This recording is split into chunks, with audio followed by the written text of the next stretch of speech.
You know that person who keeps you hooked with just enough attention to stop you from walking away, but never enough to feel secure? That's not chemistry.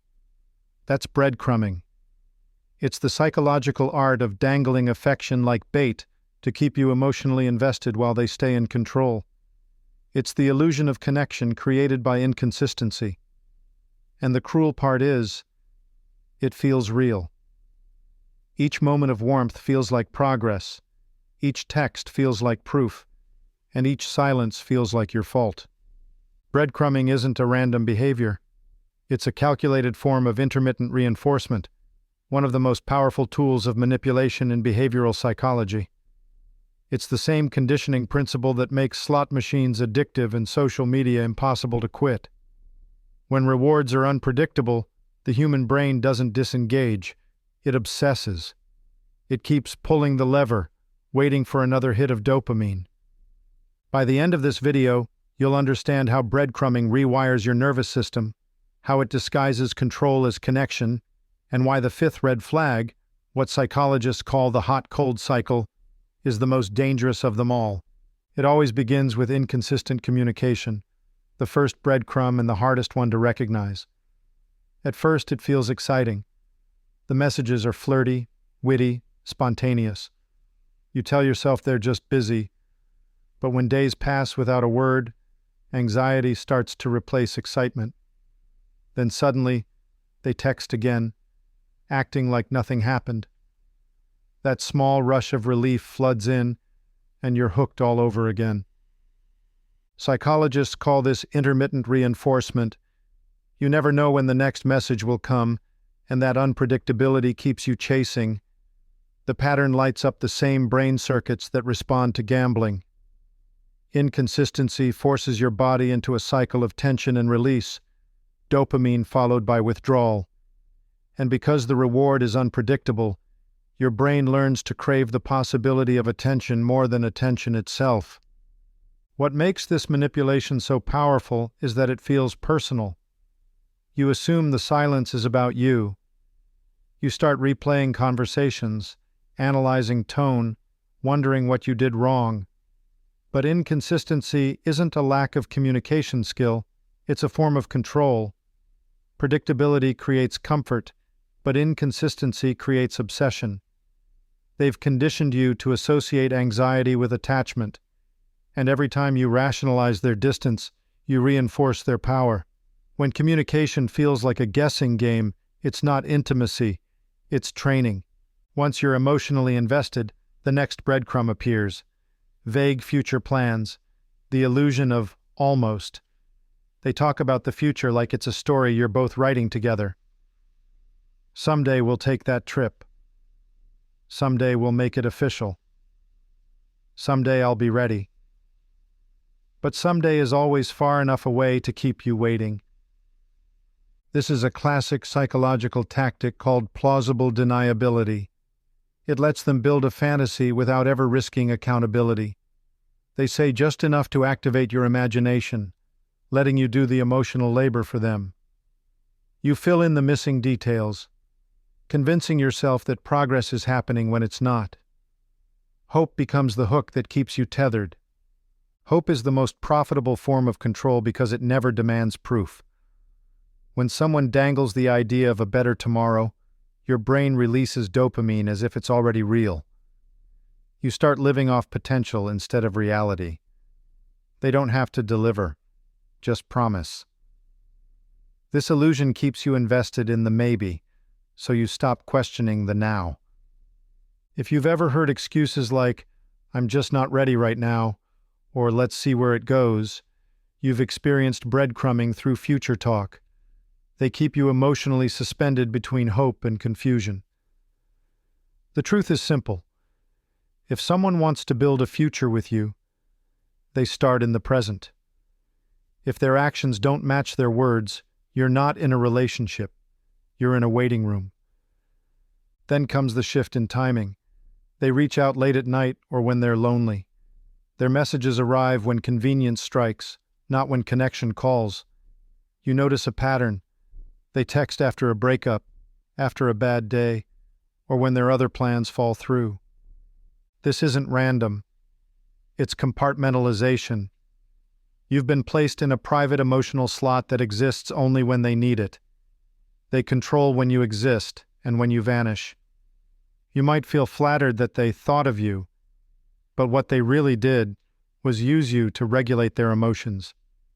Psychologically, this forms a bond called uncertainty attachment. Because their attention is rare, your brain confuses scarcity with value. The less they give, the more meaningful each interaction feels. The manipulator understands this instinctively. They know if they stay scarce enough, you'll mistake their crumbs for care. Real relationships happen in daylight, with consistency, visibility, and mutual presence. Breadcrumbing happens in the shadows, through secrecy, spontaneity, and selective timing. If you only exist on their schedule, you're not chosen. You're convenient. The truth hurts, but it's freeing. You can't build something real in someone else's spare time. The next red flag deepens the power imbalance, minimal emotional investment. In breadcrumbing dynamics, one person becomes the emotional supplier. You open up, you empathize, you listen, you forgive. They respond just enough to keep the illusion alive, but rarely with depth. Their vulnerability always seems almost there, a few words away, but never reachable. This is called emotional asymmetry. By keeping you expressive and them reserved, they maintain control. You reveal, they observe, you feel, they analyze. The imbalance is subtle at first, but over time, it leaves you emotionally bankrupt. The more you invest, the less they have to. In dark psychology, this technique is known as scarcity leverage. They withhold intimacy to increase its perceived value. They make you feel like you have to earn their openness, so when they finally share something, anything, it feels profound. But that momentary vulnerability isn't connection. It's calibration. They reveal just enough to reset your hope, then pull back to keep control. Healthy love grows through mutual openness. Breadcrumbing grows through selective vulnerability. If you always feel like you're auditioning for someone's affection, you're not in love. You're in psychological debt. Love that feels like labor is rarely love. It's survival dressed as devotion. And then, the centerpiece of the entire pattern, the hot-cold cycle. This is where breadcrumbing turns from emotional game to psychological conditioning. It's the rhythm of reward and withdrawal that forges the trauma bond. At first, everything feels magnetic. The highs are euphoric. The messages, the laughter, the intimacy.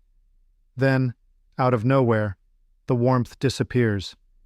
You're left in confusion, replaying moments, searching for what went wrong. And just when you've had enough, they come back. Apologetic, affectionate, nostalgic. The relief feels intoxicating. That relief isn't love, it's dopamine recovery. Your brain releases a flood of chemicals when the tension breaks. It's the same neurochemical loop that fuels addiction, anticipation, withdrawal, and relief. You're not chasing the person anymore. You're chasing the calm that only they can temporarily provide. Psychologists call this trauma bonding. It happens when your brain links love with chaos. The emotional highs and lows create dependency, and soon, pain becomes proof of attachment. The abuser doesn't have to be cruel all the time, just inconsistent enough to keep you waiting for the next high. This is why people stay, even when they know the relationship is toxic. They're not weak. They're chemically trapped. What you think is passion may actually be conditioning. The strongest chains aren't made of metal. They're made of moments of relief. And those moments convince you that the person who hurt you is also the one who can heal you. Try to talk about commitment, and you'll see another shift. The conversation becomes foggy. Let's not ruin what we have. Why label it? I just want to go with the flow. These aren't reflections of freedom. They're symptoms of strategic ambiguity. Strategic ambiguity is the art of staying undefined so you never have to be accountable. It's a tactic of emotional management, not emotional maturity. The manipulator keeps the situation vague, allowing them to receive the benefits of your commitment without reciprocating it. They know that as long as you're uncertain, you'll keep chasing clarity, and that chase keeps them in control.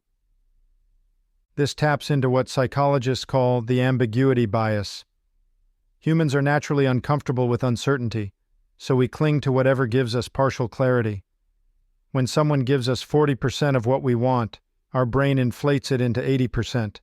We fill in the blanks with optimism, and the more we imagine, the deeper we invest. Someone who truly values you won't fear definition. They'll want to name things, not because labels matter, but because mutual understanding does. They'll create clarity because confusion isn't romantic, it's corrosive. If you keep walking away from conversations about commitment more confused than before, that's not miscommunication. It's manipulation. And finally, breadcrumbing evolves into its modern disguise, digital breadcrumbs. They might not reach out to you directly, but they'll like your photos, view your stories, or send the occasional emoji reaction. Each digital ping reopens the emotional loop. This is minimal effort reinforcement. It costs them nothing but keeps you emotionally invested. You tell yourself, they must still care, they're watching. But in reality, they're keeping you available without giving you closure. These micro-interactions are enough to keep your dopamine cycle alive. It's not affection, it's maintenance. Social media has made breadcrumbing easier than ever. A single like becomes a tiny pulse of validation that resets the hope circuit. You start rationalizing their silence. They're just busy, but they saw my post. Maybe they're still thinking about me. But digital engagement isn't intimacy, it's illusion. A reaction isn't a relationship. If someone truly values you, they'll make contact that requires presence, words, effort, consistency. A story view is not connection, it's surveillance disguised as interest. Don't confuse curiosity with care. If any of this sounds familiar, don't blame yourself. Breadcrumbing doesn't happen because you're weak. It happens because you're wired to seek connection. Humans are social creatures. Our nervous system reads inconsistency as danger, and instead of running away, it doubles down, trying to restore balance. That's why breadcrumbing feels so confusing. Your logical brain says leave, but your emotional brain says fix it. People who breadcrumb others are often emotionally avoidant. They crave validation, but fear vulnerability. They want to be desired without the responsibility of reciprocating. It's control disguised as charm.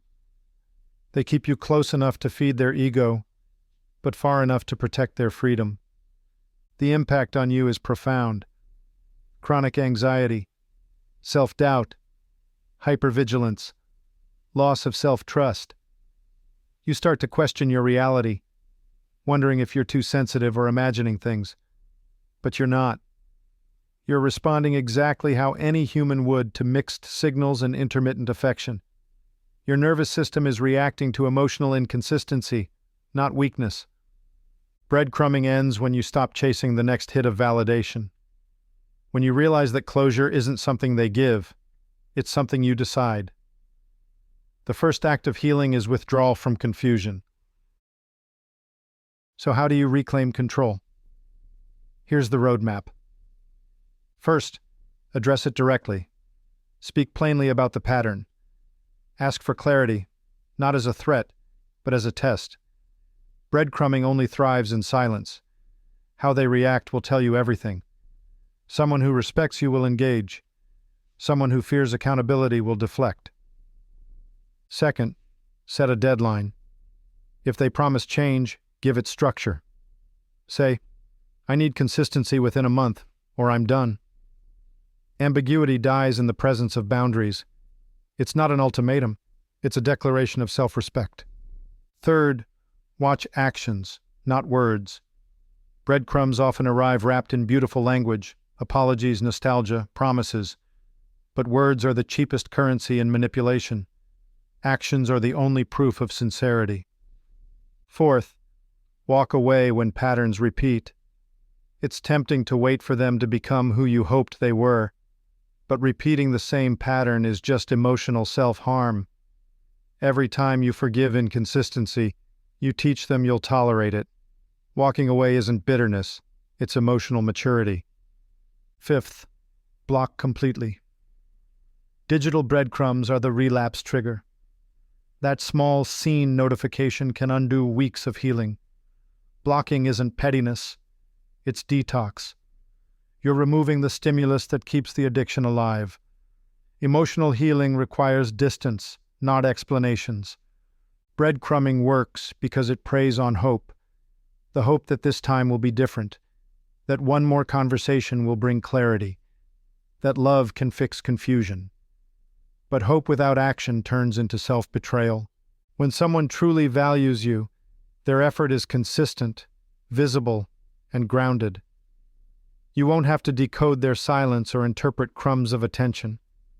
You'll feel safe, not anxious. You'll feel chosen, not convenient. You'll feel peace instead of adrenaline. So if you recognize yourself in these patterns, don't shame yourself. Educate yourself. Awareness is how you break the spell. Every time you name a pattern, it loses power. Every time you prioritize clarity over confusion, you rebuild self-trust. Breadcrumbing is the psychology of almost. But real love, the kind that heals instead of hurts, doesn't leave you wondering. It shows up consistently, even when it's inconvenient. If this video helped you see your situation more clearly, share your experience in the comments below. Your story might be the mirror someone else needs. And if you want to keep learning how dark psychology hides inside modern relationships, subscribe to the Knowledge of Legends for weekly insights into the hidden motives that drive human behavior. Because awareness isn't just protection, it's power. And once you see the pattern, you can never unsee it. Stop settling for breadcrumbs when you deserve the whole truth.